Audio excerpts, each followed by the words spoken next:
So Helen Putnam is probably one of our most outstanding trail spreading situations on the trail that goes up the mountain behind the restroom.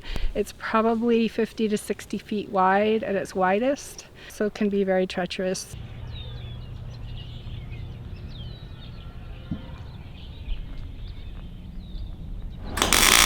We're in the process of installing a prototype gate. This is the first style we've done of this. This is what we call the kissing gate portion back behind me.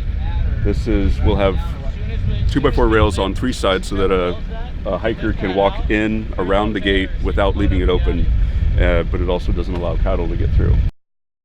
The work that they've been doing up here has been incredible, considering that Shiloh is a problematic park as far as the way the water drains.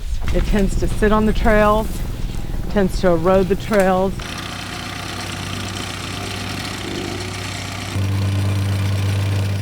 So I'm going to take you down and show you what the trails really look like at Shiloh before we, the maintenance construction crew, come in and do our thing. As you can see, the trails are just about big enough for my body width. We're hoping to actually be able to get a piece of equipment in here and actually be able to cut into the hillside so that we can widen this trail.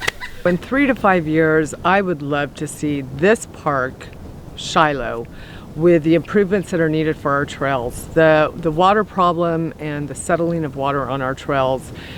I've just showed you one small section, the canyon trail, but the trails all over this park need improvements. You just try and chip away at it as you can, and take on the project and do the most and the best that you can.